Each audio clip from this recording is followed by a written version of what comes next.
অতিশয়ে হুয়া ভুল ভাৰ্যাক কোলাতলৈ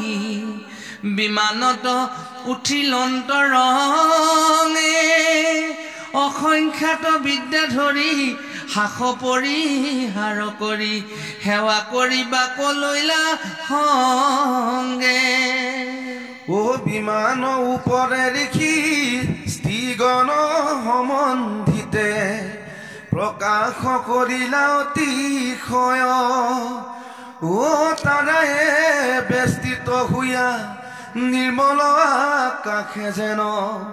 পূর্ণিমার চন্দ বিরাজয় বিমানে চপাই পাছে হরিষিত মনে যায় এ মেরুর দুর্নীত প্রবেশিলা কামে খুয়া উন্মত দেবভূতি সমেত এ মহারঙ্গে বিস্তৰ কিৰিলা নন্দন আদি কৰি দেৱৰ উদ্যান যত সৰোবৰ আছে যত ভাল বিচিত্ৰ বিমানে যায় মনুৰ কুমাৰী হমে সবাকু ৰমিলা বহুকাল বিদুৰ এই কথা শুনি নিহিবা বিস্ময় আতি যাৰা ভৈল সেৱক কৃষ্ণৰ ও ধৰ্ম কাম মুখ্য তাৰাৰ দুৰ্লভ নহি সমস্তকে পাৱে নিৰন্তৰ ও ৰাম পৃথিৱী মণ্ডলে যত আচাৰ্য আশ্ৰয় মানে পত্নীক সমস্তে দেখাইলা এহিমতে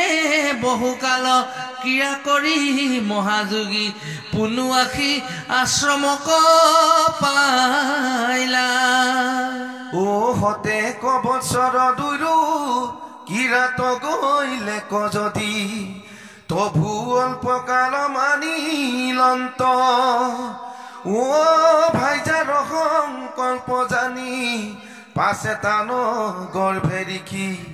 নবধাৰা বীজ এৰিল অনন্তৰে দেৱহূতি নৱকন্যা জন্মাইলন্ত হবে মহা পৰম সুন্দৰী উৎপল পুষ্পৰ নয় শৰীৰৰ গন্ধছয় ৰূপে মহম নুহে বিদ্যা ধৰি ওহ দুহিতাক দেখি ৰিখি হৈ নাখে যাইবা কপতি এ মনে কিছু কৰন্ত যুগুতি ও স্বামীৰ বুজিয়া ভাব সুকেতান দহে গাব সমীপ চাপিলা দেৱ সুতি ৰাম অধুমুখে নখৱাগে ভূমিক কলে খন্ত মনে শুক জলে কৰিয়া স্তম্ভন অতিশয় নম্ৰ ভাৱে মধুৰ বচনে দেৱী লাখে লাখে বুলিলা বচন শুনা হবে নৰ নাৰী ইটো কথা মন কৰি দেখা সেৱৰী সেৱাৰ মহত্ৰ কদমে ভক্তিৰ বলে লভিলা সমস্তে সিদ্ধি সংসাৰত আছে যত যত ঐ এতেকে কৃষ্ণৰ পাৱে সেৱা কৰি উক মাত্ৰ পাইবা হবে মনৰ বাঞ্ছিত কিন্তু নিষ্কামেহে নিতে ভক্তি কৰি বাক লাগে ইহে পুনু শাস্ত্ৰৰ নিহিত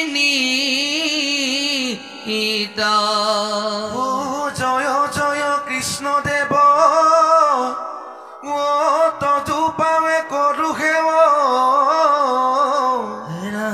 এ মুক দিয়া কেৱল ভকতি জনমে জনমে বন্ধু তোমাৰ দাস দাস দাস হৈব মই যদুপতি ও বৈষ্ণৱৰ পদসেবী ৰচিলন্ত পদছবি শিশুমতী গোপাল চৰণ সমজ্যাৰ যতজন শৌক মাধৱ বতমন কৃষ্ণ কৃষ্ণ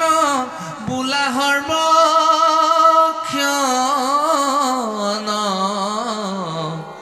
হৰি ৰাম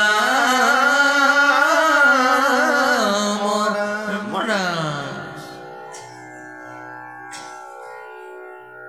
ত্ৰৈশ্ৰীকৃষ্ণ অধ্যায় পদ কপিলৰ জন্ম সাংখ্যযোগ কথা দেৱহূতি বদতি শুনি উদি জবৰ সমস্তে পুৰিলা মোৰ কামনা মনৰ তথাপি অভয় মোক দিবাক জুৱাই জাতো তুমি মোৰ তুমি বিনে আন গতি নাই তজুজিও হবে অনুৰূপে পতি চাৱে সংসাৰত তাপকস্মৰি মোৰ হৃদিতাৱে এহি জানি কতু দিন থাকিও এঠাত কিবা ব্ৰহ্মজ্ঞানী ভাল পুত্ৰ হুৱে জাত ও পাছে লাগে কৰিও ক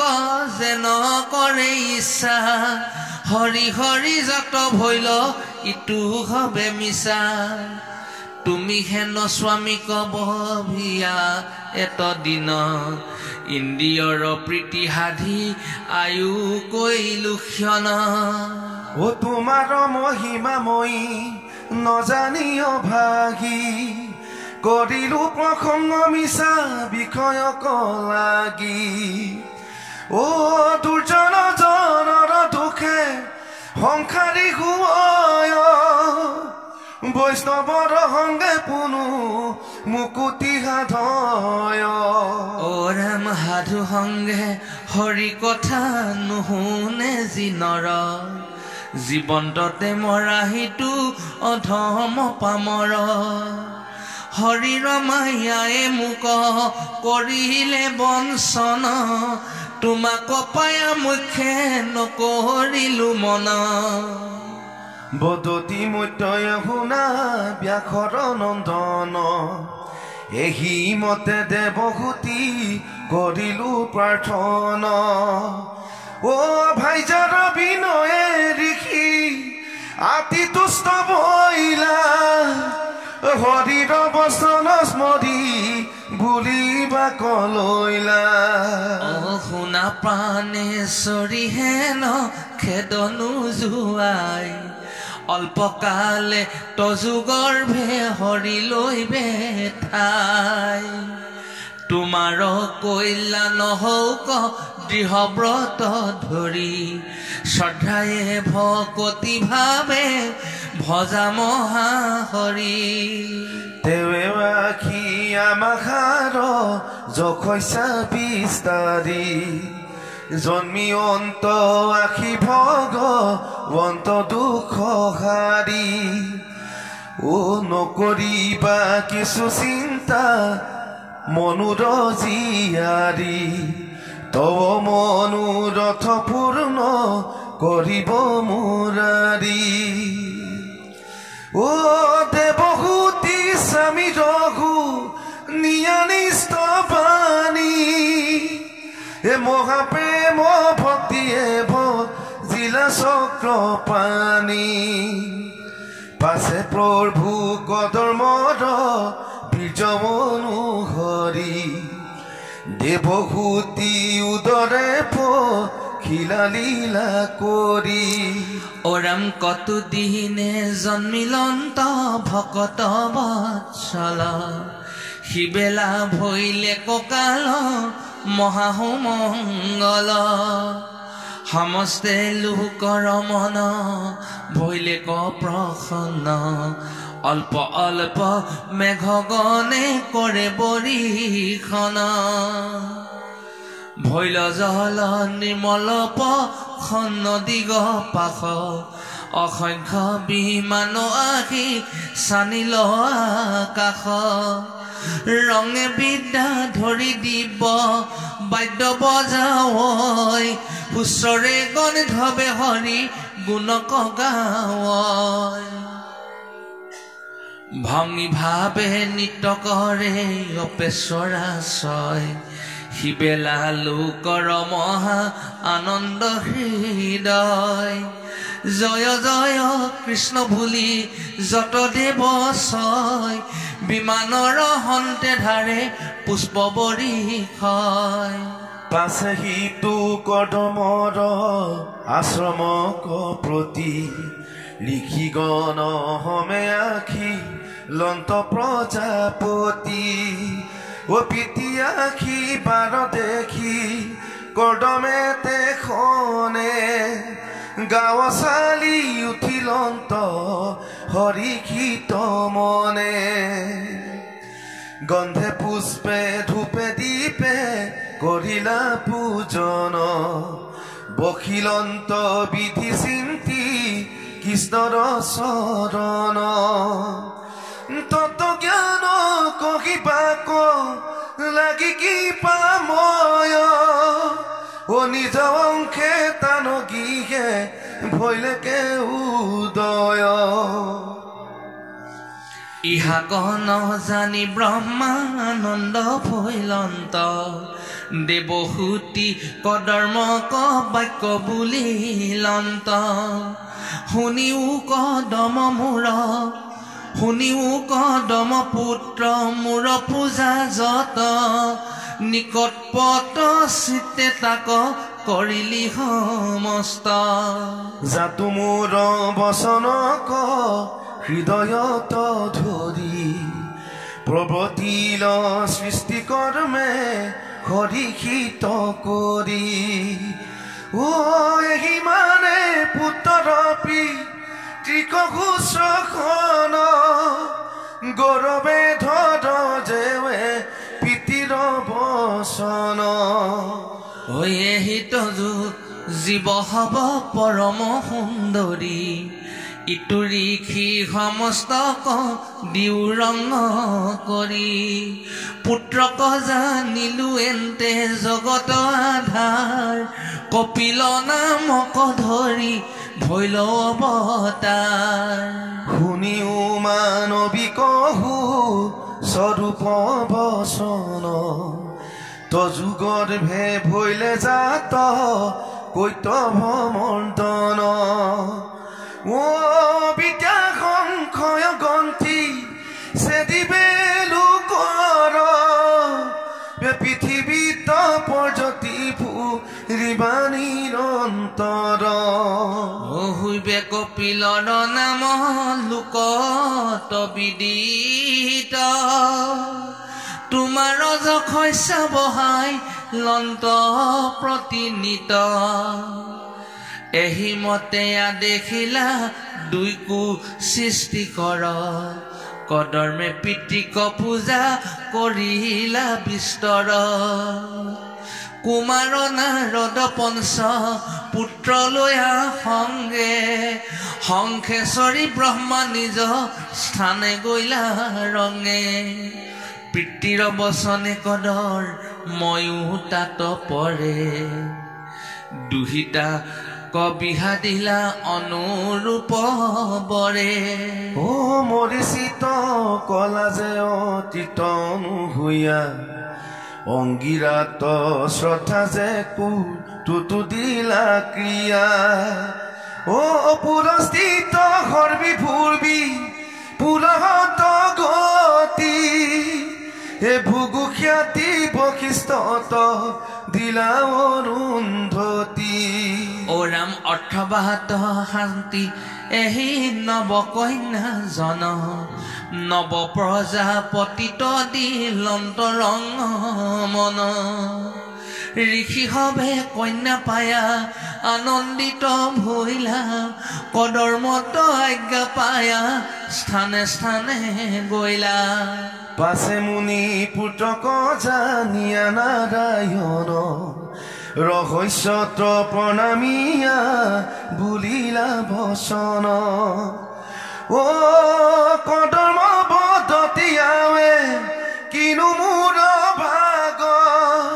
হে ভগৱন্ত ঈশ্বৰক গিহে পাইলো লাগ সংসাৰী জীৱৰ দুখ দেখি চিৰকাল দেৱতা সন্তুষ্ট ভৈল জানিলো ভাল মহাযোগী হবে যাৰ চিন্তয় চৰণ হেহি তুমি ভগৱন্ত দেৱ সনাতন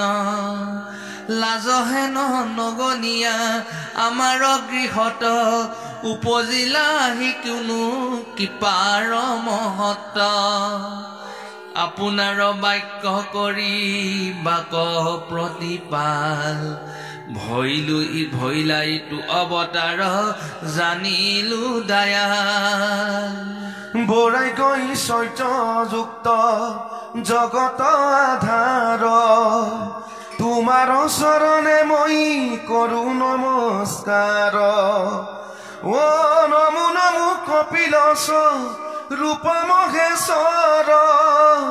হে নমো পূৰ্ণ বুদ্ধখন দিত শক্তিধৰ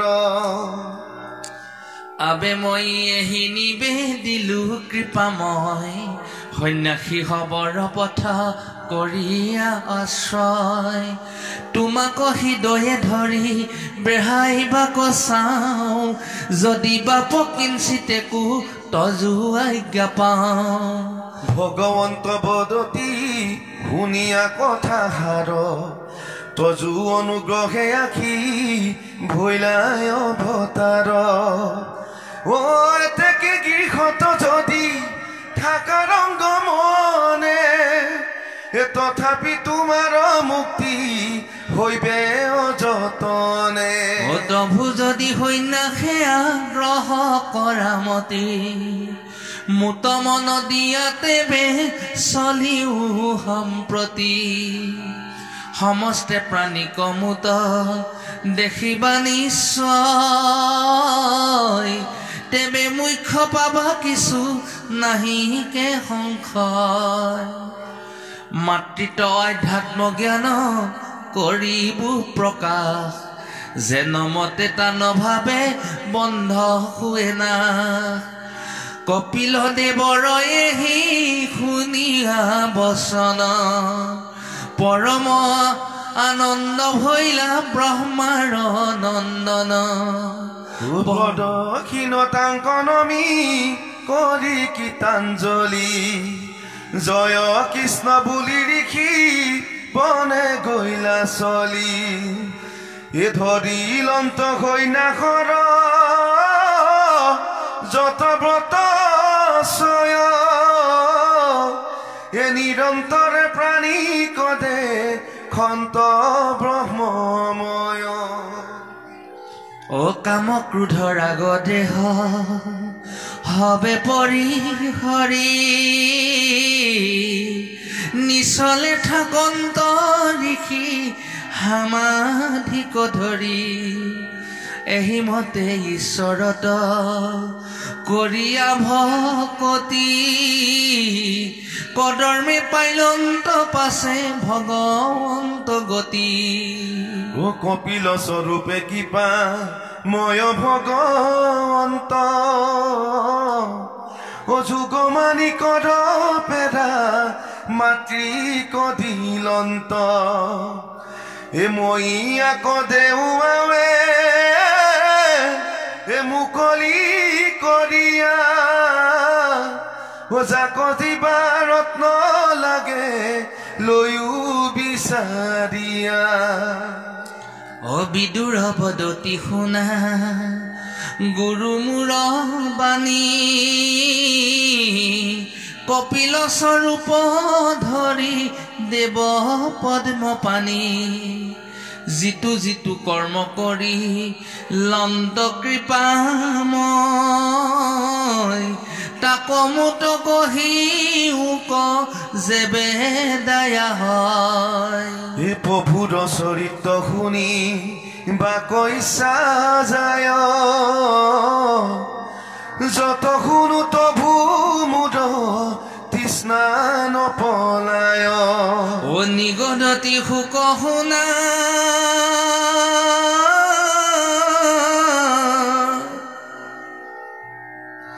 উত্তৰানন্দন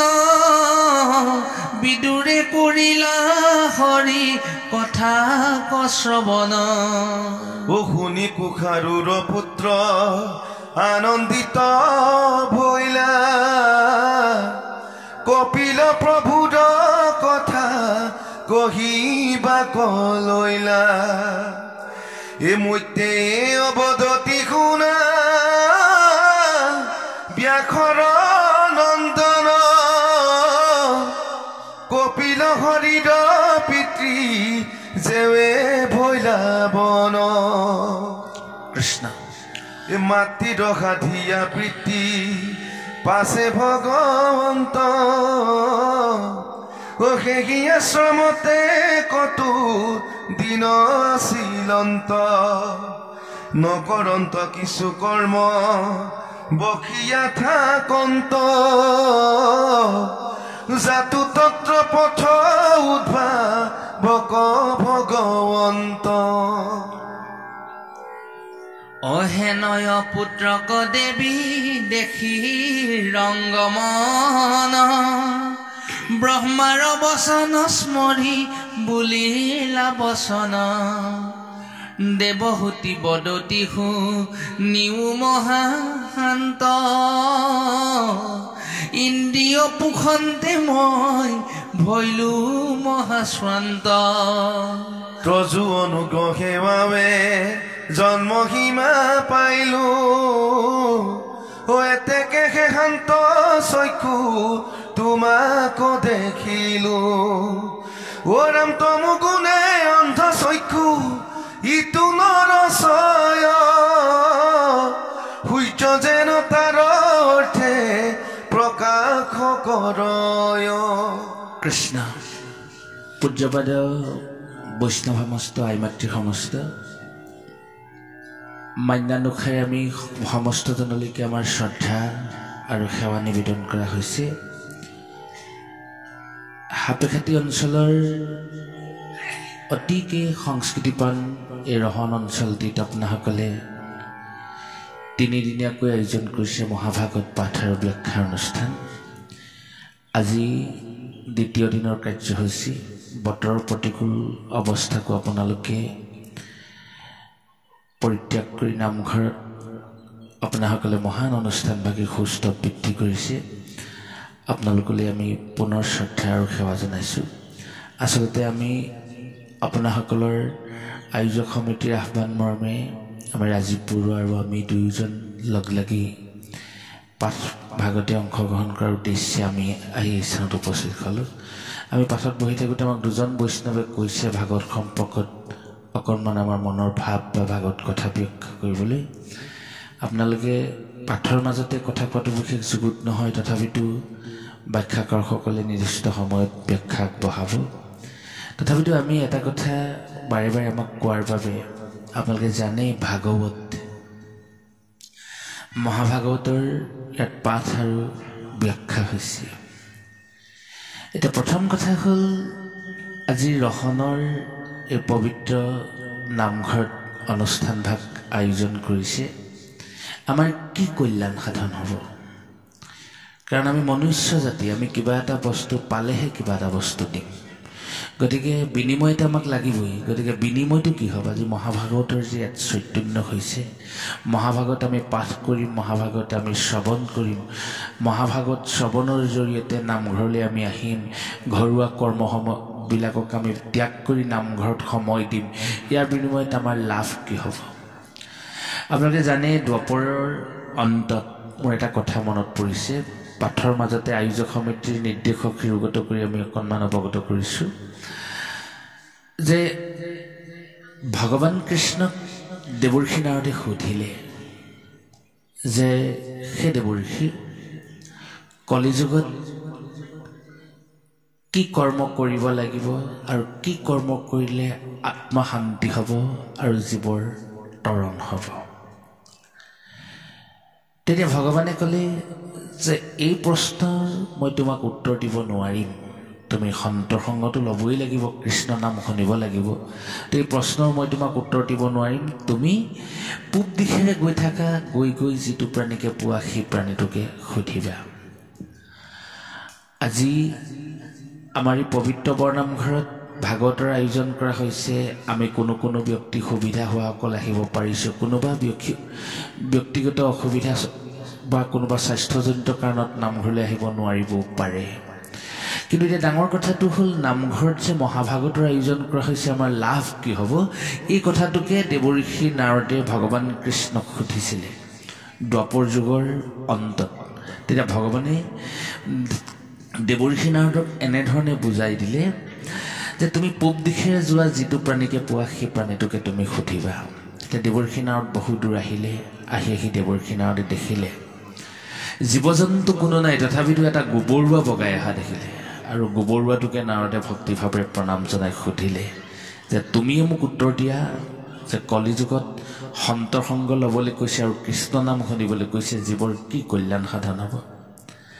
নাৰদে প্ৰশ্ন সোধাৰ লগে লগে গোবৰুৱাটো খুব কঁপিবলৈ ধৰিলে কঁপি কঁপি ওপৰলৈ ঠেংকেইটা মেলি গোবৰুৱাটো লুটি খাই পৰিলে আৰু মৰি থাকিলে ভগৱানক গৈ দেৱৰ্ষি নাৰদে ক'লেগৈ যে গোবৰুৱাটো যে মৃত্যু হ'ল তেতিয়া ভগৱানে ক'লে যে তুমি আকৌ যোৱা যিটো প্ৰাণীকে পোৱা সেই প্ৰাণীটোকে তুমি সুধিবা তেতিয়া নাৰদে এইবাৰ আহি দেখিলে এটা ডামৰী পোৱালি চৰি আছে পোৱালিটোকে নাৰদে সেই প্ৰশ্নকে কৰিলে কৃষ্ণ কথা শুনিলে কি হ'ব সন্তৰ সংগ পালে কি হ'ব তেতিয়া নাৰদৰ কথা শুনি গৰু পোৱালিটোৱে খুব বেবালে চাৰি ঠেং আচাৰিলে জিভাখন এহাত মান উলিয়াই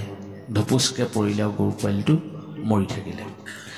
নাৰদে আকৌ ভগৱানৰ ওচৰলৈ আহিলে ভগৱানে আকৌ একেটাকে বিধান দিলে যে তুমি যাকে পোৱা তাকে সুধিবা এইবাৰ নাৰদ আহি বহু দূৰ অহাৰ পাছত এটা কণমানি কেঁচুৱা ল'ৰা উমলি থকা দেখিলে সেই কেঁচুৱা ল'ৰাটোকে নাৰদে প্ৰণাম কৰি সুধিলে একে প্ৰশ্নকে উপস্থাপন কৰিলে সন্তৰ সংগ পালে কি হ'ব আৰু কৃষ্ণ নাম শ্ৰৱণ কৰিলে কি হ'ব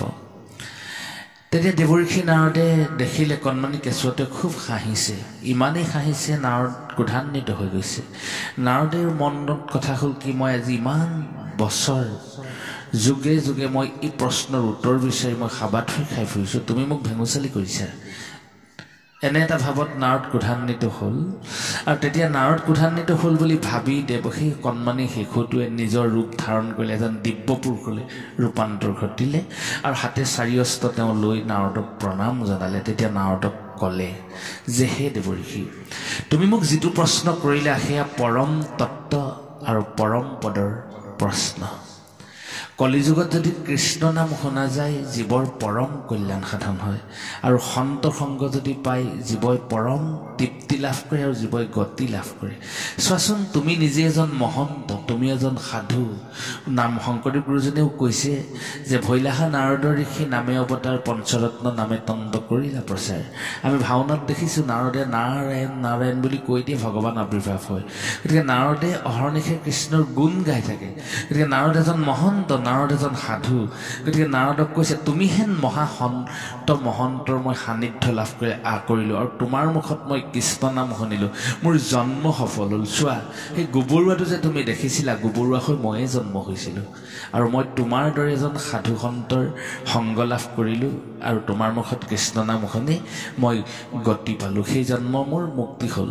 দ্বিতীয়তে তুমি আকৌ দেখিলা এটা গৰু পোৱালি তুমি দেখিলা গৰু পোৱালিটো তোমাৰ সন্মুখতে ধুপুচকৈ পৰিলে আৰু মৰি থাকিলে সেই জন্মও মোৰ সাফল্যমণ্ডিত হ'ল মই গোবৰুৱা হৈ জন্মগ্ৰহণ কৰি গৰু হিচাপে জন্মগ্ৰহণ কৰিলোঁ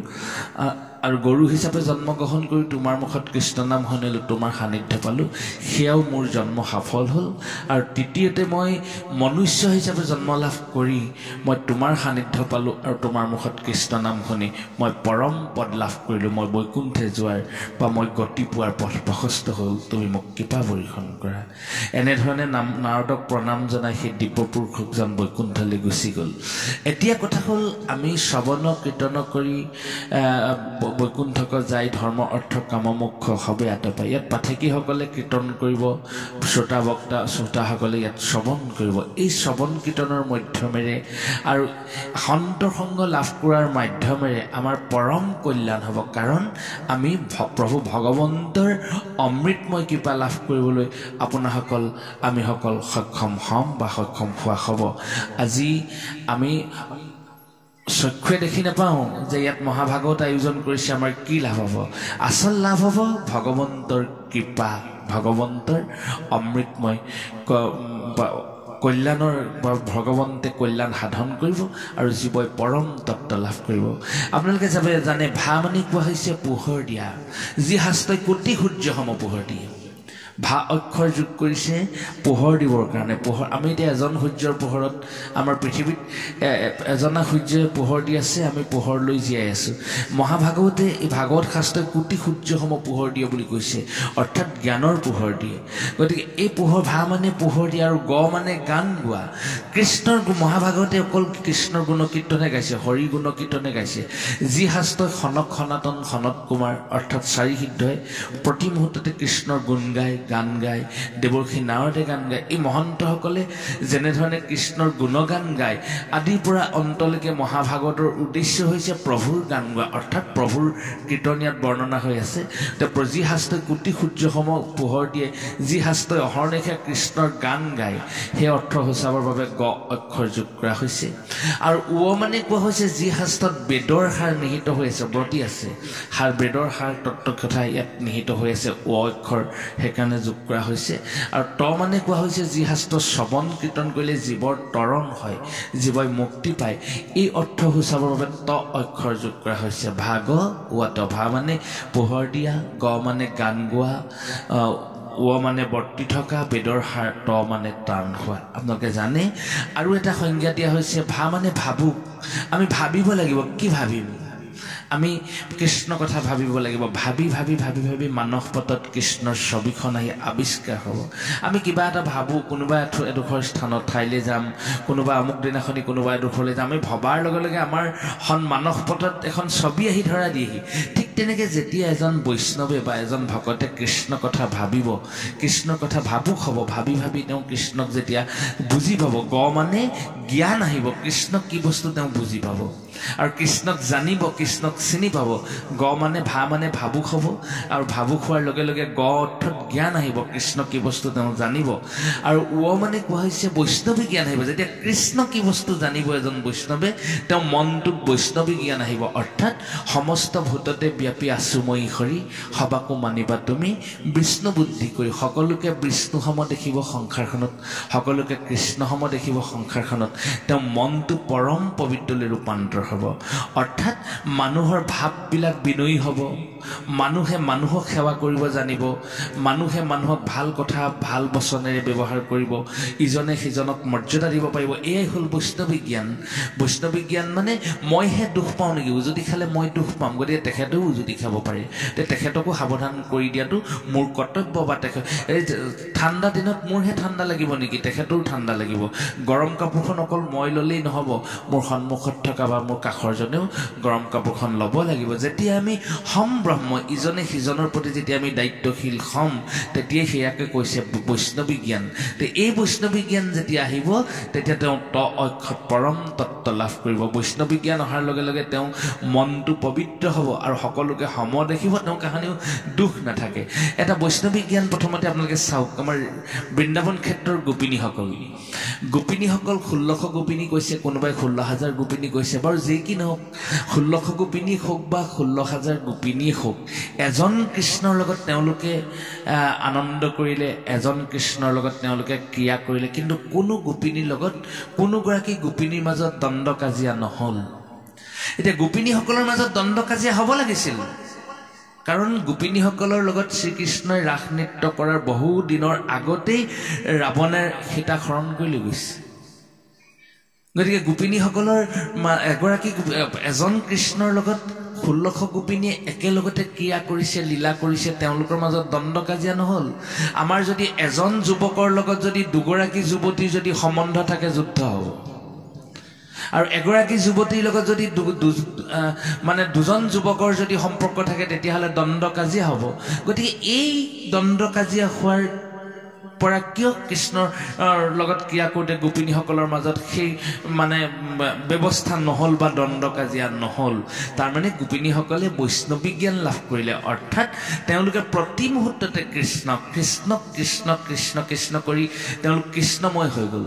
অৰ্থাৎ আপোনালোকে জানে, তেওঁলোকে খাওঁতে কৃষ্ণ, শুওঁতে কৃষ্ণ, বহোঁতে কৃষ্ণ, কৰ্ম কৰোঁতে কৃষ্ণ, যি কৰ্মকে কৰে বা প্ৰতি মুহূৰ্ততে কৃষ্ণৰ কথা ভাবি ভাবি ভাবুক হ'ল তেওঁলোক। আৰু প্ৰতিটো ক্ষেত্ৰতে কৃষ্ণসম দেখিলে, কৃষ্ণসম কৰ্ম কৰিলে। সেইকাৰণে কীৰ্তনত আৰু এটা কথা কৈছে যে ভৈলন্ত মণ্ডলাকাৰ হাতে গলে ধৰি হবে বোলে মোকেহে আলিঙ্গি আছে হৰি। কৃষ্ণ যেতিয়া সন্তুষ্ট হ'ল গোপিনীসকলৰ ভক্তিত, তেতিয়া কৃষ্ণ সন্তুষ্ট হোৱাৰ লগে লগে প্ৰভুৱে তেতিয়া তেওঁলোকক ক'লে যে মই তোমালোকৰ লগত ৰাসক্ৰিয়া কৰিম। গোপিনীসকল মণ্ডলাকাৰ হ'ল, গোপিনীসকল ঘূৰণীয়া আকাৰ ল'লে আৰু মাজতে কৃষ্ণক ল'লে। তাকে শংকৰদেৱ গুৰুজনে ইমান সুন্দৰভাৱে কৈছে, ভৈলন্ত মণ্ডলাকাৰ হাতে গলে ধৰি ইগৰাকী গোপিনীয়ে সিগৰাকী গোপিনীক ধৰিলে, হবে বোলে মোকেহে আলিঙ্গি আছে হৰি। ধৰি লওক আমি যেনিবা মই কমলা গগৈ বহি আছোঁ, মোৰ কাষতে যেনিবা বজেন গগৈ বহি আছে। বজেন গগৈ কমলা গগৈ এনেকুৱাকৈ ইজনে সিজনক ধৰিলে, ইজনে সিজনক সেই ব্ৰজেন কমলা বুলি অনুভৱ নকৰিলে, ভাবিলে কৃষ্ণ বুলি। কৃষ্ণ কৃষ্ণ কৰি কৰি তেওঁলোক এনে কৃষ্ণময় হৈ গ'ল। কোনো তুলসীয়ে হয়তো যদি ৰাধাক ধৰি আছিলে, তেওঁ ৰাধা বুলি ভবা নাছিলে, কৃষ্ণসম দেখিলে। সেইকাৰণে গোপিনীসকলৰ মাজত দ্বন্দ্ব কাজিয়া নহ'ল। তেওঁলোকে প্ৰতিটো মুহূৰ্ততে আনন্দ লাভ কৰিলে, প্ৰতিটো মুহূৰ্ততে কৃষ্ণক লাভ কৰিলে। যত গোপী তত কৃষ্ণ হ'ল। সেইকাৰণে গোপিনীসকলৰ মাজত এই দ্বন্দ্ব কাজিয়া নহ'ল। গতিকে সেইটোৱে হৈছে বৈষ্ণৱী জ্ঞান। যেতিয়া বৈষ্ণৱী জ্ঞান আমাৰ মাজত আহিব, তেতিয়া মানুহে পৰম তত্ত্ব লাভ কৰিব, অৰ্থাৎ পৰম আনন্দ লাভ কৰিব। গতিকে আজি আপোনালোকৰ এই মহাভাগৱতে এনে ক্ৰিয়া কৰক, আৰু এনে ক্ৰিয়া কৰক যি ক্ৰিয়াই মানুহৰ হৃদয়খন প্ৰশান্তি কৰে, যি ক্ৰিয়াই মানুহক আহ্লাদিত কৰে, যি ক্ৰিয়াই মানুহক উত্তৰ পুৰুষলৈকে মানুহক আনন্দ দি থাকিব পাৰে। আজি মহাভাগৱত পাঠৰ জৰিয়তে আমাৰ হৃদয়ত থকা নেতিবাচক চিন্তাবিলাকৰ পৰিসমাপ্তি ঘটক। এটা খুব সুন্দৰ কথা এটা মই কেতিয়াবা ভাবোঁ যে আমি খুব লোভীয়া মানুহ। আমাক বিভিন্ন ধৰণৰ ব্যঞ্জন হ'লেহে আমি অন্নমুঠি খাই ভাল পাওঁ। গতিকে আমাক খুব ধুনীয়াকৈ তেল মৰা মাৰি দিব লাগিব, ধুনীয়াকৈ খাই ভাল পাওঁ। কিন্তু মহাভাগৱতলৈ যেতিয়া আমি আহোঁ, ইয়াত আমি বইল অন্নমুঠি খাই আমি পৰম তৃপ্তি লাভ কৰোঁ। মই কেতিয়া ভাবোঁ এইটো কিয় হ'ল? ইয়াত আচলতে আমাৰ ভক্তি কথা এনেকুৱা কিছুমান নীতি নিয়ম আমি ভাবোঁ। আমাৰ মুখ লাগে কেতিয়াবা, আমি মুখ লগা বুলি আমাৰ লোকাচাৰ নিয়ম এটা আছে, পানী অকণমান জাৰি দিয়ে, কোনোবাই নিদিয়ে জানো দেউতা? গতিকে পানী যিজন ব্যক্তিয়ে জাৰি দিয়ে, আপোনাৰ নামটোকে ক'লে যেনিবা আমুকৰ মুখ লগা মুখহৰা বান কাটো বুলি কৈ তেওঁ ফু মাৰি দিয়ে, পানীকণ খাই দিওঁ, খাই দিয়াৰ লগে লগে আমাৰ ভাল হয়। কি বিজ্ঞানসন্মত কথা আছে তাত নাজানো, কিন্তু কি মন্ত্ৰ উচ্চাৰণ কৰে তাকো আমি নাজানো, কিন্তু সেই পানীকণ খোৱাৰ লগে লগে মনত এটা আমি সাহস পালোঁ যে বৰমাই পানীকণ জাৰি দিলে ভাল হ'ব দেই। এতিয়া আমি ভালেই পালোঁ। ডাক্তৰে হয়তো গেছ বুলি ক'ব, হয়তো কোনোবাই ঔষধ খাবলগীয়া হ'ব পাৰে, কিন্তু সেই পানীকণ খালে আমি প্ৰায় 70% ব্যক্তি আমি তেনেধৰণে আমি ভাল হোৱা দেখিছোঁ বা আমি ভাল হৈছোঁ। এতিয়া এই অমুকৰ মুখ লগা মুখহৰা বানক কাটো বুলি কৈ পানীকণ জাৰি দিলে যদি মানুহৰ হৃদয়ত থকা বা দেহত থকা যদি ব্যাধি ধ্বংস হ'ব পাৰে, আমি যে এই ভাগৱত কথা ইয়াত চৈতন্য হৈ আছে, যদিহে পাকঘৰত ৰান্ধনীশালত যদি কোনোবা সোমাই আছে, ৰন্ধন প্ৰক্ৰিয়া যদি কৰি আছে, তেওঁ ভাগৱতৰ সুৰে সুৰে অন্নমুঠি ৰান্ধিছে। আৰু অন্নমুঠি ৰান্ধিছে, তেওঁ মনটো ভাগৱত প্ৰেমী হৈছে, কৰ্ম ভাগৱত প্ৰেমী হৈছে, ইন্দ্ৰিয়বিলাক ভাগৱতৰ লগত একাত্ম হৈছে। সেইকাৰণে অন্নমুঠি পৰম পবিত্ৰলৈ ৰূপান্তৰ হয়। গতিকে আমি যদি ঘৰখনতো যদি এনেধৰণে কৰ্মবিলাক যদি আৰম্ভ কৰোঁ, ৰান্ধনীশালত সোমাই যদি আমি কৃষ্ণ কথা ভাবি লওঁ, কি ভগৱান কৃষ্ণ ৰাধাৰ মাজত থকা সম্বন্ধটোকে যদি ভাৱ এটা কৰি যদি আমি পাকঘৰত সোমাওঁ, নিশ্চয় সেই অন্ন আমাৰ খুব সুন্দৰ হ'ব। গতিকে আমাৰ পাঠ আগবঢ়াওক। তাৰ মাজতে আমি অকণমান উনুকিয়াই গ'লো ভাগৱতৰ কথা আমাক বাৰে বাৰে কৈ থকাৰ কাৰণে এই মহাভাগৱতৰ বহু তাত্ত্বিক কথা আছে আপোনাসকলক এতিয়া দেৱহূতি কপিলৰ জন্মৰ কথা কৈ আছে সেইখিনি কথা ব্যাখ্যাকাৰসকল আহিব আপোনালোকৰ এই অনুষ্ঠান ভাগ সাফল্যমণ্ডিত হওক আৰু সমস্তজন আপোনালোক সুখী হওক কৃষ্ণ যাওক ৰাজীৱ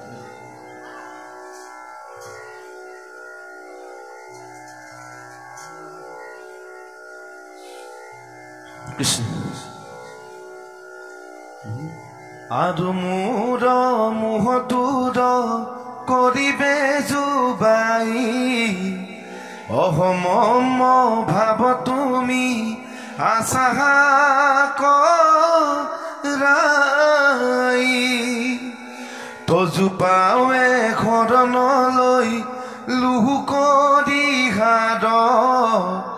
ভিতৰ সংশয় তজু চেদন কুঠাৰ নমো নমো কপিলস ৰূপদেৱ হৰি প্ৰকৃতি পুৰুষমূত কৈও ভাল কৰি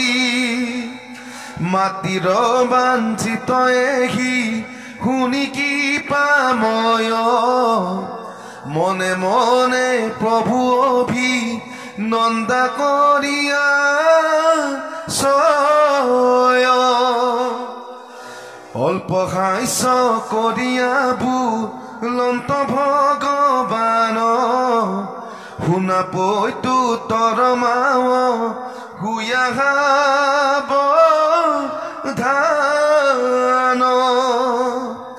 যিযুগ কহিছো পূৰ্বে ঋষি সমস্ত তাক আজি তজুৱাকে কৰিবুবে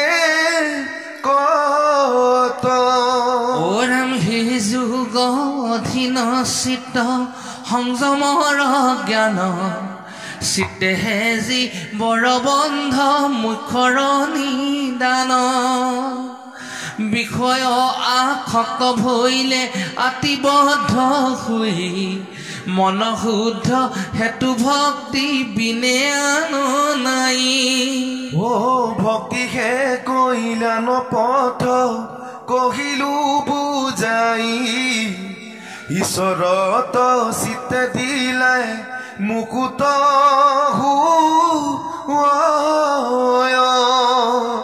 মন শুদ্ধি আদি কৰি যতে কয় হত সংগ হৱাৰে মূল জানিবানি জীৱৰ দুৰ্লভ পাপ পাখ সংগ কয় কিন্তু দুৰ্জনৰ সংগ এৰিবে লাগয় সেই সংগে নিতে যদি সাধুত কৰিত মুখৰ দুৱাৰতে বে শুয় মুকত ও সাধুত লক্ষণ আৱে কহু কৰি হাৰ শুয় কৰোণা চিত হৃদ বাৰ শাস্ত্ৰ অনুতিশতো নাহি উৎপন্ন সুখিলে গুণেহে মাত তাৰাৰ ভূষণ মোহত একান্ত ভাৱ ভকতি কৰন্ত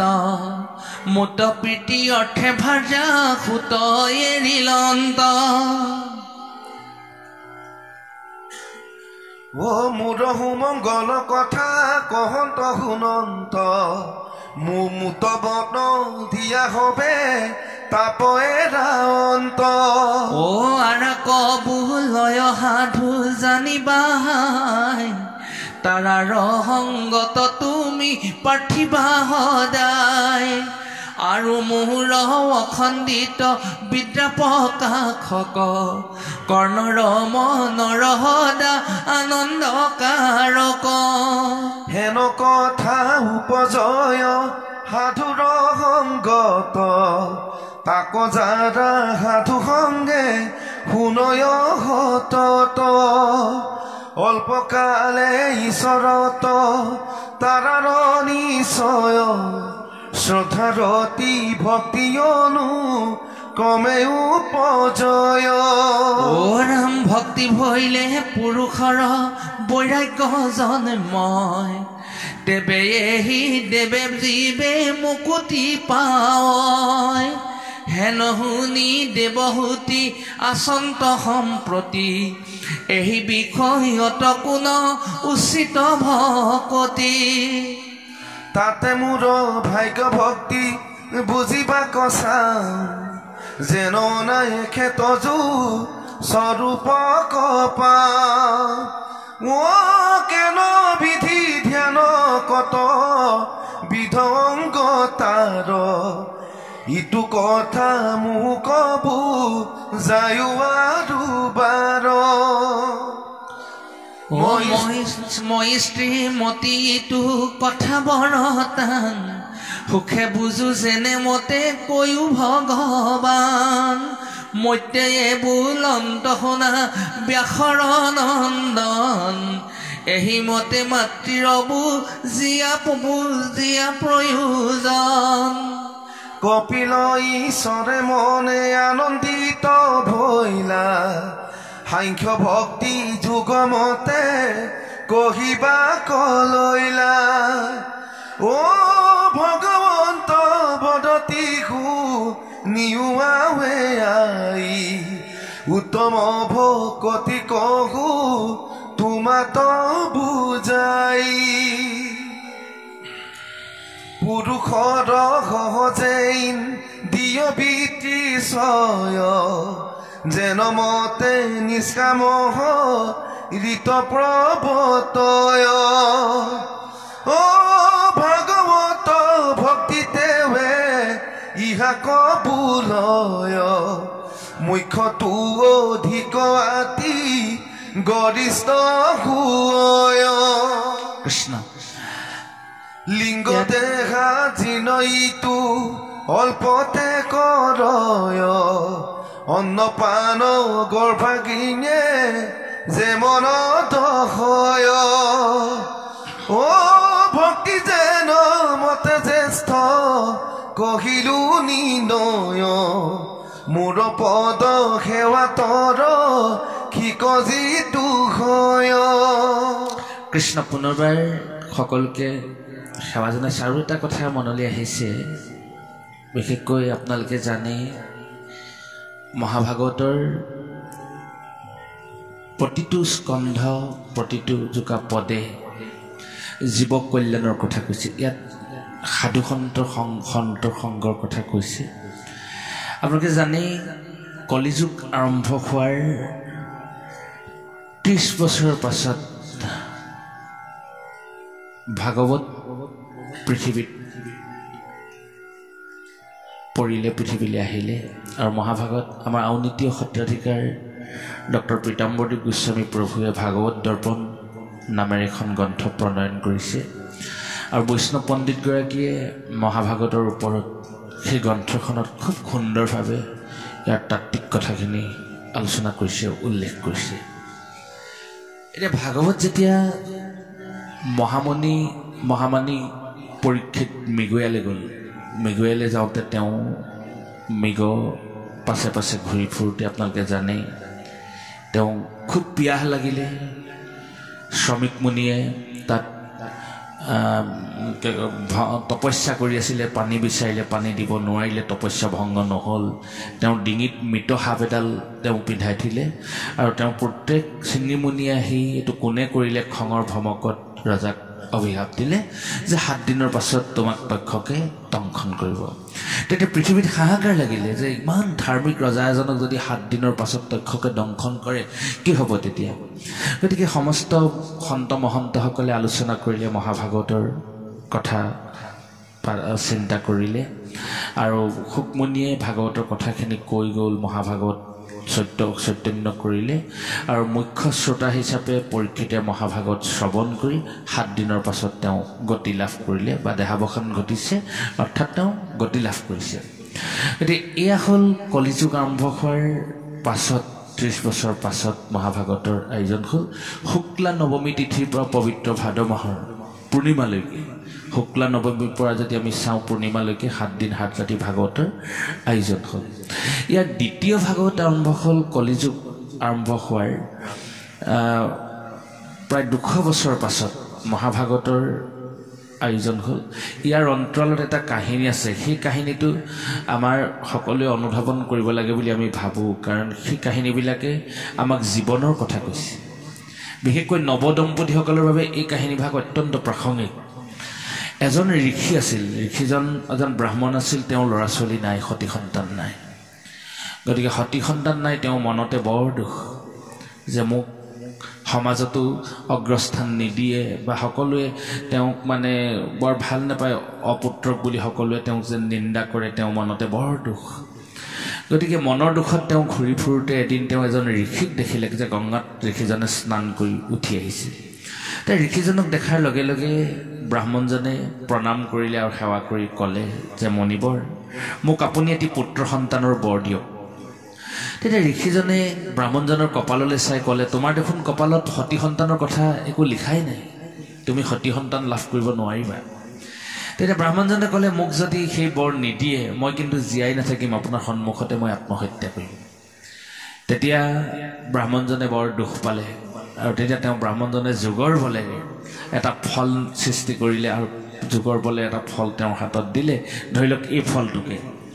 দি পানি ক'লে যে এই ফলটো তুমি লৈ যোৱা আৰু তোমাৰ পত্নীক ফলটো গ্ৰহণ কৰিবলৈ ক'বা খাবলৈ ক'বা ভক্তিভাৱেৰে যেতিয়া পত্নীয়ে ফলটো গ্ৰহণ কৰিব তেওঁ গৰ্ভৱতী হ'ব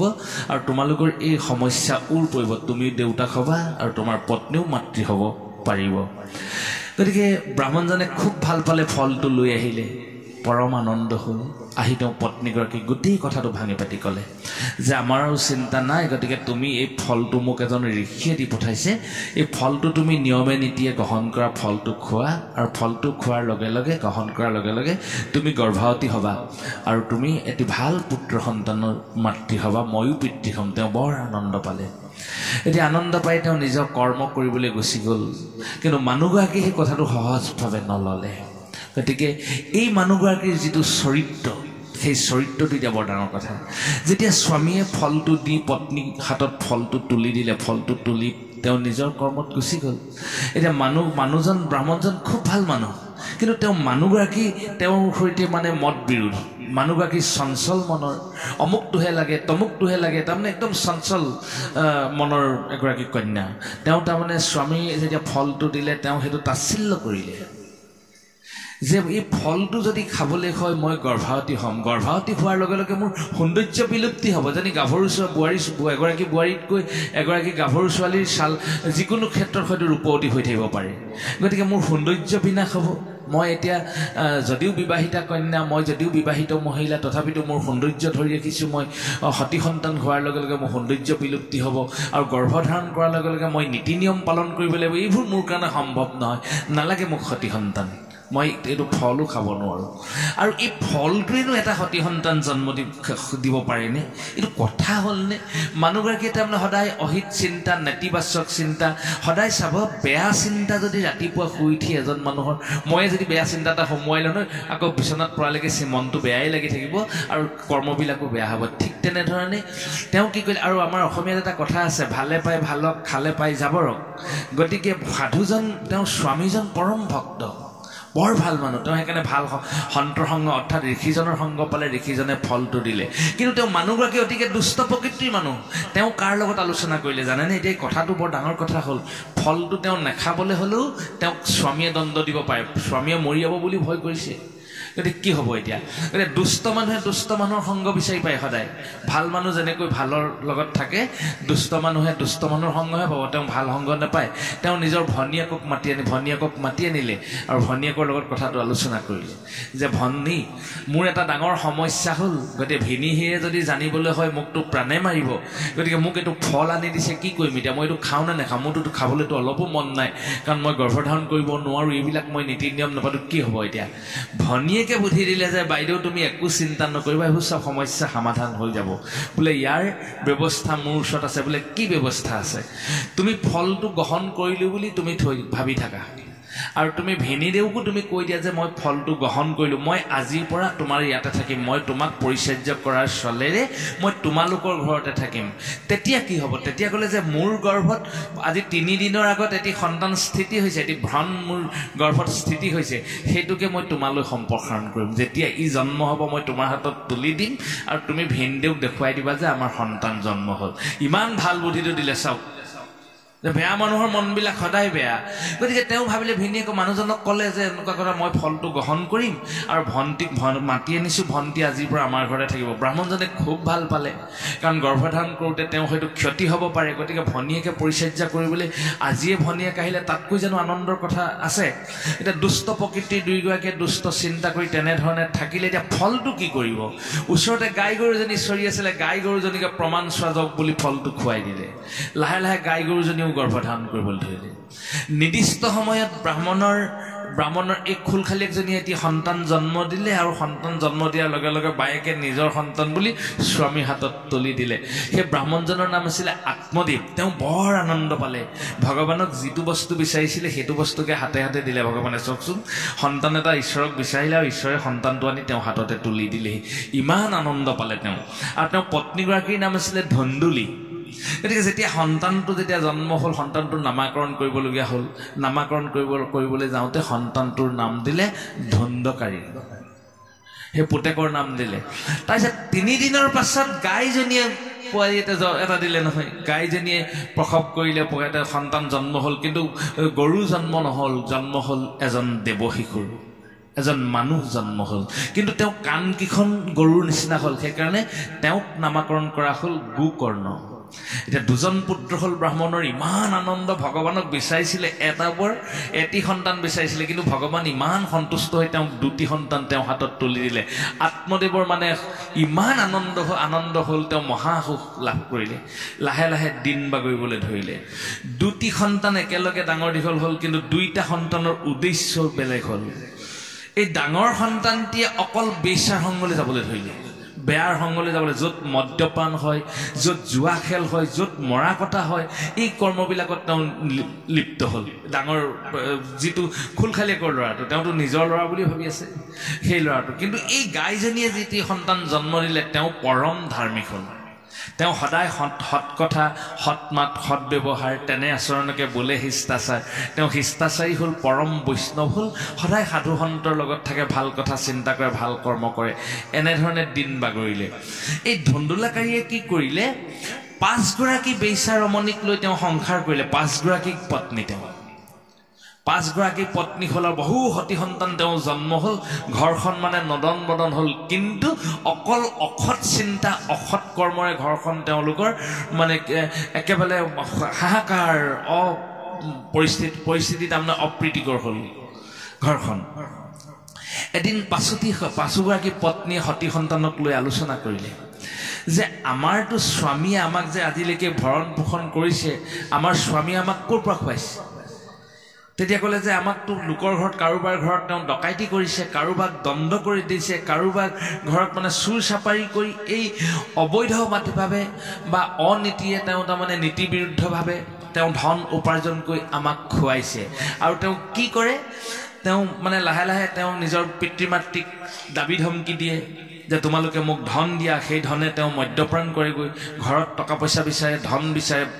মাক দেউতাকে যেতিয়া ধন দিব নোৱাৰে তেতিয়া নোৱাৰাৰ লগে লগে তেওঁলোকৰ ওপৰত শাৰীৰিক মানসিক অত্যাচাৰ কৰে এতিয়া ইমানেই অত্যাচাৰ চূড়ান্ত হ'ল এদিন ধুন্দুলিয়ে ব্ৰাহ্মণৰ পত্নীগৰাকীয়ে আত্মহত্যা কৰিবলগীয়া হ'ল তাৰমানে পুত্ৰৰ অত্যাচাৰত মাতৃয়ে ইমান দুখ পালে তেওঁ নিজৰ ভুলটো তেতিয়া অনুভৱ কৰিলে মই যদি স্বামীয়ে মোক যিটো ফল দিছিলে সেই ফলটো যদি মই ভক্তিভাৱে গ্ৰহণ কৰিলোহেঁতেন মোৰ সন্তান গোকৰ্ণ মোৰ গৰ্ভত জন্ম হ'লহেঁতেন গোকৰ্ণই আজি ইমান শান্তি দিছে কিন্তু মই যিটো সন্তান অবৈধভাৱে জন্ম হ'ল বুলি ভাবি মই অবৈধভাৱে জন্ম হোৱাৰ ব্যৱস্থা কৰি যিটো স্বামীৰ হাতত তুলি দিলোঁ সি মোক আজি সুখ শান্তি নিদিয়া হ'ল এতিয়া তাৰ কাৰণেই দেখোন মই মৰিব লাগিব এদিন নিজৰ ভুল অনুশোচনাত তেওঁ দগ্ধ হ'ল আৰু নিজৰ ভুল জানি তেওঁ লজ্জা নিবাৰণ কৰিব নোৱাৰি তেওঁ আত্মহত্যা কৰিলে এতিয়া কিয় আত্মহত্যা কৰিব লগা হ'ল মানুহগৰাকী চঞ্চল মনৰ স্বভাৱৰ কাৰণে মানুহগৰাকী যদি ধীৰ স্থিৰ হ'লহেঁতেন মানুহগৰাকী যদি নিজৰ স্বামীক যদি ভক্তি কৰিব জানিলেহেঁতেন এই অচলাৱস্থা তেওঁ নাহিলহেঁতেন গতিকে তেনেকৈ তেওঁ আত্মহত্যা কৰিলে আত্মহত্যা কৰাৰ লগে লগে তেওঁৰ স্বামী আত্মদেৱকো নিজৰ পুত্ৰই সদায় মাৰকিল কৰিবলৈ ধৰিলে এদিন গোকৰ্ণই তেওঁক পৰামৰ্শ দিলে যে পিতৃ তুমি গাহস্থ সংসাৰত আৰু শান্তি নাপাবা তুমি বানপন্থে গমন কৰা এক হৰিক চিন্তা কৰি তুমি বনপন্থে গমন কৰা গতিকে আত্মদেৱ নামৰ ব্ৰাহ্মণজন পুতেকৰ অত্যাচাৰত তেওঁ গৃহ সংসাৰ ত্যাগ কৰি বনপন্থে গমন কৰিলে এতিয়া পৰিৱেশ তেনেকুৱা হ'ল এতিয়া 5গৰাকী পত্নী আলোচনা কৰিলে সতী সন্তানৰ লগত কি কৰিব লাগিব নহ'লে ইয়াক হত্যা কৰিম আকৌ ইয়াক মাৰি পেলালে আমাৰ কটং ৰজাই বিচাৰি আহিব নাপায় আৰু আমাক এতিয়া 5গৰাকী পত্নীয়ে এক হ'ল নিজৰ সতী সন্তানক লৈ এডাল ৰছীয়ে মেৰিয়াই নিজৰ মানুহজনক মাৰি পেলালে মাৰি পেলোৱাৰ লগে লগে তেওঁ আত্মাটো পেটাত্মালৈ ৰূপান্তৰ হ'ল এদিন নিজৰ ভাতৃ গোকৰ্ণক সপোনত দেখুৱালে যে ভাতৃ মোৰ আত্মা মুক্তি হোৱা নাই মই মোৰ নিজৰ পুত্ৰৰ হাতত নিজৰ পত্নীৰ হাতত অত্যাচাৰত মৃত্যু হৈ মই পেটত্ব শৰীৰ ধাৰণ কৰিছোঁ মোৰ মুক্তিৰ বাবে ব্যৱস্থা কৰা তেতিয়া গোকৰ্ণই চাৰিসিদ্ধৰ সৈতে আলোচনা কৰিলে চাৰিসিদ্ধই তেতিয়া পৰামৰ্শ দিলে যে মহাভাগৱত শ্ৰৱণ কৰিব লাগিব মহাভাগৱত শ্ৰৱণ কৰিব ক'ত গংগা নদীৰ পাৰত পবিত্ৰ কাতি মাহৰ শুক্লা নৱমী তিথিৰ পৰা পূৰ্ণিমালৈকে মহাভাগৱত 7 দিন 7 ৰাতি আয়োজন কৰা হ'ল আৰু সেই গংগা নদীৰ পাৰত যি স্থানত ভাগৱত শ্ৰৱণ হৈছিলে কীৰ্তন হৈছিলে তাতে এজোপা বাঁহগছ আছিলে সেই বাঁহগছজোপাতে আহি ধুন্দুলাকাৰী পেটাত্মাটো আহি স্থিতি ল'লে মহাভাগৱতৰ প্ৰথম স্কন্ধ স্কন্ধ সমাপ্ত হয় বাঁহজোপাৰ এপাপ বাঁহ ফুটি যায় দ্বিতীয় স্কন্ধ সমাপ্ত হয় দ্বিতীয় পাপ ফুটি যায় ঠিক তেনেকৈ 12 স্কন্ধ ভাগৱত পঢ়ি অন্ত হ'ল আৰু সমস্ত বাঁহজোপা ফুটি গৈ তেওঁ আত্মাই বৈকুণ্ঠলৈ ঠাই পালে গতিকে এই কাহিনীবিলাকে মহাভাগৱতৰ এইটো এটা দ্বিতীয় মহাভাগৱত প্ৰকাশ হোৱাৰ এটা সুন্দৰ কাহিনী এইটো আমাৰ গাহস্থ সংসাৰৰ কাহিনী সেইকাৰণে প্ৰকৃতি পুৰুষ শৈবায় কমতি তেৱেহে সিজিব কৃষ্ণত ভকতি স্বামী আৰু স্ত্ৰী যদি সুন্দৰ কথাৰে সুন্দৰ কৰ্মেৰে যদি সঁচাকৈ ঘৰখন আলোচনাৰ মাধ্যমে তেওঁলোকে যদি আগবঢ়াই লৈ যায় সেই ঘৰখন মন্দিৰলৈ ৰূপান্তৰ হয় আৰু সেই ঘৰখনতে থাকে সুখ শান্তি আৰু সমৃদ্ধি গতিকে মহাভাগৱতে আমাক সেই কথাকে কৈছে আপোনালোকে জানে ইয়াৰ পাছত কলিযুগ আৰম্ভ হোৱাৰ 300 বছৰ পাছত আকৌ মহাভাগৱত আয়োজন কৰিব লগা হ'ল প্ৰথমতে কলিযুগ আৰম্ভ হোৱাৰ 30 বছৰ পাছত পৰীক্ষিতৰ মুক্তিৰ বাবে মহাভাগৱত ভাদমহীয়া আয়োজন কৰিলে দ্বিতীয়তে গোকৰ্ণই নিজৰ ভাতৃ ধুন্দুলাকাৰী মুক্তিৰ বাবে পবিত্ৰ কাতি মাহত ভাদমহীয়া মহাভাগৱতৰ আয়োজন কৰিলে গংগা নদীৰ পাৰত কলিযুগ আৰম্ভ হোৱাৰ 200 বছৰ পাছত 300 বছৰ পাছত এদিন দেৱৰ্ষি নাৰদ আকাশ মাৰ্গেৰে গৈ থাকোঁতে তেওঁ দেখিলে যে বৃন্দাবন ক্ষেত্ৰত উপনীত হ'ল বৃন্দাবন ক্ষেত্ৰত এগৰাকী বৰ দীপলিপ এগৰাকী ৰমণীয়ে বুকু ঢুকিয়াই কান্দিছে ইমান কান্দিছে তেতিয়া নাৰদ ওচৰ চাপি আহিলে আৰু মানুহগৰাকীক সুধিলে যে হে দেৱী তোমাৰ পৰিচয় দিয়া আৰু ইমান এগৰাকী ৰূপৱতী তিৰোতা তুমি কি দুখত তুমি কান্দি আছা তেতিয়া দেৱৰ্ষি নাৰদক ক'লে যে হে দেৱৰ্ষি মই যিটো কাৰণে কান্দিছোঁ তুমিও কান্দিবা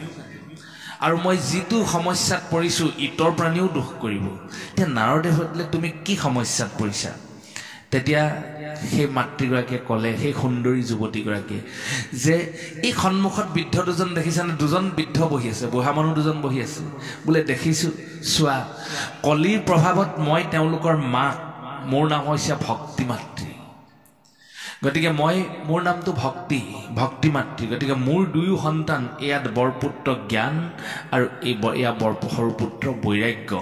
কলিৰ প্ৰভাৱত চোৱাচোন মই মাকগৰাকী দিনে গাভৰু হৈছোঁ আৰু মোৰ নিজৰ পুত্ৰ দুইজন বৃদ্ধ অৱস্থা হৈছে মই কেনেকৈ সহ্য কৰোঁ এইটো কথা তেতিয়া নাৰদে ভাবিলে এইটো হয়তো এইটোতো সাংঘাতিক দুখৰ কথা কোনো পিতৃ মাতৃয়ে কেতিয়াও নিজে ডেকা হৈ থাকিব গাভৰু হৈ থাকিব নিজৰ সতি সন্তান বৃদ্ধ অৱস্থা পাব কোনোৱে মানি নলয় আপুনিও মানি ল'ব নোৱাৰে আমিও মানি ল'ব নোৱাৰোঁ গতিকে এইটোতো অস্বাভাৱিক কথা গতিকে এই সমস্যাৰ পৰা উদ্ধাৰ হোৱাৰ উপায় বিচাৰি দেৱৰ্ষি নাৰদে চাৰিসিদ্ধৰ সৈতে আলোচনা কৰিলে তেতিয়া চাৰিসিদ্ধই মহাভাগৱত চৈতন্য কৰাৰ কথাই ক'লে বৃন্দাবন ক্ষেত্ৰত পবিত্ৰ আহাৰ মাহৰ শুক্লা নৱমী তিথিৰ পৰা পূৰ্ণিমালৈকে মহাভাগৱতৰ আয়োজন কৰিলে আৰু মহাভাগৱতৰ পবিত্ৰ কাতি মাহৰ দ্বিতীয়টো আহাৰ মাহ কি কয় এইবাৰ কাতি মাহ পবিত্ৰ কাতি মাহৰ আৰু এই মহাভাগৱত শ্ৰৱণ কৰাৰ ফলত ভক্তি মাতৃয়ে নিজৰ অৱস্থা ঘূৰাই পাইছে আৰু পুত্ৰ দুজনে তেতিয়া নিজৰ অৱস্থা ঘূৰাই পাইছে এতিয়া ভক্তি মাতৃৰ দুজন পুত্ৰ ভক্তি মাতৃৰ পুত্ৰ দুজন হ'ল জ্ঞান আৰু বৈৰাগ্য আমি প্ৰথমতে আপোনালোকে জানে প্ৰথম কৃষ্ণ কি বস্তু জানিব লাগিব কৃষ্ণক বুজি পাব লাগিব নহ'লে আমি ভাগৱত গাই থাকিম আপোনালোকে শুনি থাকিব ফল জানো ধৰিব যদি আমি উপলব্ধি নকৰোঁ কৈছোঁহে আমিয়ে নিজেই মহা অধম আমিয়ে নাজানো গতিকে আমি এই কথাবিলাকে আচলতে এইবিলাক কথা আমাক শিকাইছে যে তুমি কৃষ্ণ কি বস্তু জানা কৃষ্ণ কি বস্তু যেতিয়া বুজি পাব বুজি পোৱাৰ লগে লগে তেওঁ বৈৰাগ্য আহিব বৈৰাগ্য অহাৰ লগে লগে তেওঁ তাৰমানে কি হ'ব মায়া মোহৰ পৰা তেওঁ আসক্ত হ'ব নোৱাৰে মায়া মোহৰ পৰা তেওঁ আঁতৰি আহিব লোভ নাথাকে মোহ নাথাকে আৰু লোভ মোহ যেতিয়া তেওঁ ছেট কৰিব লোভ মোহ যেতিয়া নাথাকে প্ৰথমতে তেওঁ নিজে জানিব লাগিব কৃষ্ণ কি বস্তু কৃষ্ণক বুজাৰ লগে লগে তেওঁ অন্য সমস্যা নাথাকে আৰু লোভ মোহ নাথাকে যেতিয়া লোভ মোহ নাথাকিব বৈৰাগ্য ভাৱটো যেতিয়া আহিব অহাৰ লগে লগে হৃদয়ত ভকতি আহিব অৰ্থাৎ ভক্তি মাতৃয়ে তেওঁক সংগ দিব সেইকাৰণে ভক্তি মানুহৰ হৃদয়ৰ বস্তু ভক্তি আমি কেতিয়াও দেখাই কৰা বস্তু নহয় আমি বোলে চন্দনৰ তিলক লৈ থাকিম ভকতি হ'ব ভাগৱত পঢ়ি থাকিম মানুহ দেখিলেই কৃষ্ণ কৃষ্ণ কৰিম ভকতি সেইটো নহয় ভকতি কেতিয়া হ'ব তই পুত্ৰ ভৈলি যাৰ 21 পুৰুষ কৰিলে উদ্ধাৰ 21 পুৰুষ কেতিয়া উদ্ধাৰ কৰিম যেতিয়া আপোনাৰ হৃদয়খনে মানুহে যেতিয়া আমি মানুহক বুজি পাম মানুহে যেতিয়া মানুহক আমি সেৱা কৰিব পাৰিম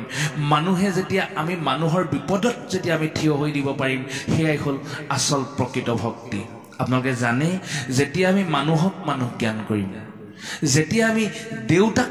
জ্ঞান কৰিবলৈ শিকিম যেতিয়া আমি জ্যেষ্ঠজনক শ্ৰদ্ধা কৰিবলৈ শিকিম তাতে আছে কৃষ্ণৰ ভকতি সেই প্ৰভুসকল এনেহেন মহাভাগৱত পাঠ তথা চৈতন্যৰ ফলস্বৰূপে আপোনাসকলৰ এই গাঁওখন সকলোৰে ঘৰে ঘৰে শুভ মংগল প্ৰকাশ হওক আয়ুষী যশধৰ্ম তেজশক্তি বৃদ্ধি হওক কৃষ্ণ আগবাঢ়ক নখুয়ায়ে দিয়া অইনে প্ৰীতি ভাৱে ও মোৰ নাম গুণ সদায় মাত্ৰ গাৱে হাজুত মুখ্য মোৰ ইচ্ছা নকৰয় বিৰল ভকতি মাতি আৰু কায় কহয় দেখি থাকে মোৰ দীপ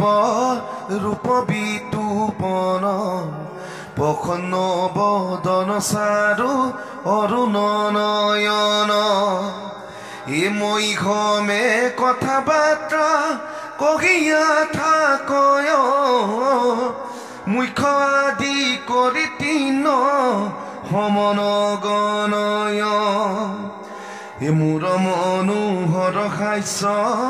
সুন্দৰ আলয়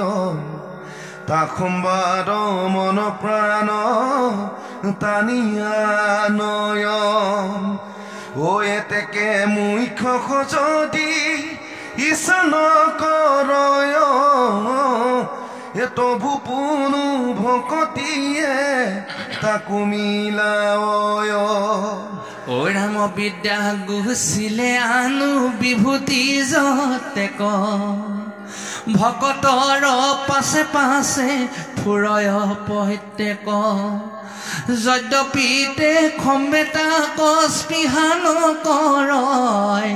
তবু পুনু তাক ভকতিয়ে মিলায় স্বৰ্গাদি লোকৰ সম বৈকুণ্ঠনো হয় ও তাত মোৰ ভক্ত হব আনন্দে থাকয় যাৰা সৰ্ব ভাৱে মোক ভজিয়া ছয় ও কাল চক্ৰে তাখন বাক নাখন কৰয় ঐ হপৰ লোকে সুখ ভাৰ্য পুত্ৰ চাই সমস্তকে এৰি যিটো মোহক ভজাই তাখন বাক মৃত্যুহন্তে কৰো মই পাৰ অভক্তৰ পদাচিতো নাহিকে নিস্তাৰ এই পৰম পুৰুষময় আত্মা জগতৰ মুক এৰি আন কভ জয় জিতু নৰ তাহাৰ দুৰ্ঘৰ ভাৱ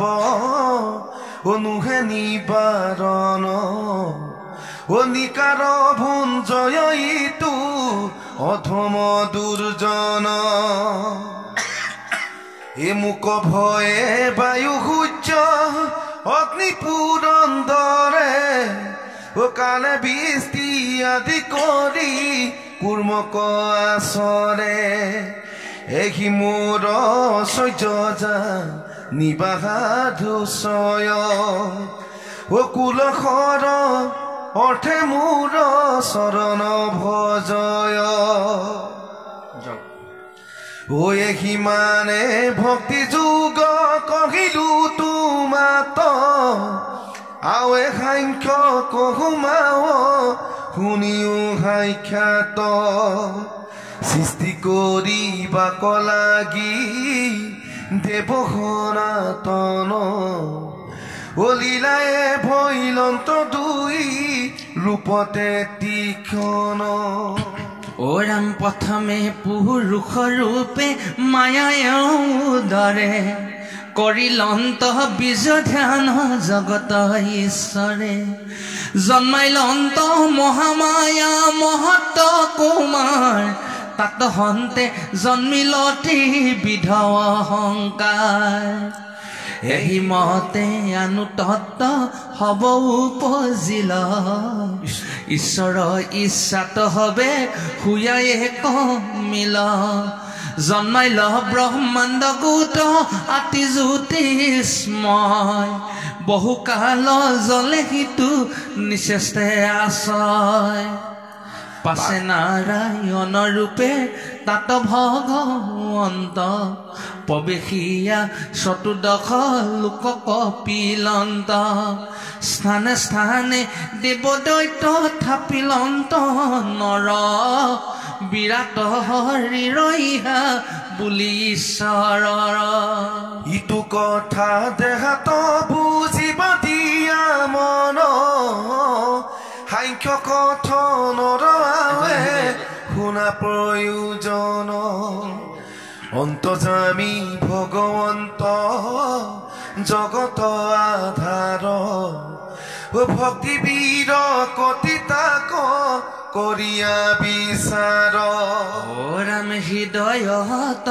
সাৱধানে চিন্তিবা সদায় এহি মানে তাৎপৰ্য জানিবা ব্ৰহ্মানাৰদৰ আগে যি সংখ্যা কহিল বিদুৰত মৈত্ৰেয়ে তাহাংক নিবেদিল সেহি সাংখ্য দেৱহূতি মাতৃৰ আগত ৰাম কপিল ঈশ্বৰ আৱে কৰিলা বেকত সাংখ্য শুনি দেৱহূতি পুচন্ত নাই আৰু এক কথা বাপ কহিলো বুজাই প্ৰকৃতি পুৰুষ দুইৰো এৰা এৰি নাই অইনো অইনে আশ্ৰয় কৰিছে কথা নাহি ভিন্ন ভাৱ যেন জলৰ ৰখৰ প্ৰকৃতি পুৰুষ দুয়ো সেহি পতন্তৰ এ মুক্ত হে নহ কদাচিতো দেখি কোনজন তাৰো পুনু সংসাৰ উত্তপন্ন এতেকে লোকৰ মুখ্য কেন মতে হয় ইটো মোৰ সংশয় আছে দিলো কৃপাময় এ কপিল বদতিয়াৱে শুনি উকুৱাই প্ৰকৃতি সম্বন্ধ মাত্ৰ বন্ধ হেতু নাই হে ৰাম কিন্তু গুণ বুদ্ধি কৰি আসক্ত হয় আসক্তি গুচিলে জীৱে মুকুতি পায় এতেকে সাধন কহু শুনা কৰি মন ও একান্ত সাধুত সংগ লৈ সৰ্বক্ষণ হে ৰাম মোৰ গুণ নাম যিটো কীৰ্তন কৰয় চিৰকাল কথা শুনি ভক্তি বহায় আনুসব সাধনা কৰিও আশ্ৰয় মায়া কতৰীয়া তাৰা মুহুক পাৱয় ৰাম ভকতি যুগক পূৰ্বে সংক্ষেপী কহিলো বিস্তৰ কহি আপোনো সাংখ্য নিৰূপিলো আৰু শুনা বৈষ্ণৱস্তাংগ যুগাই ঈশ্বৰৰ ধ্যান সমে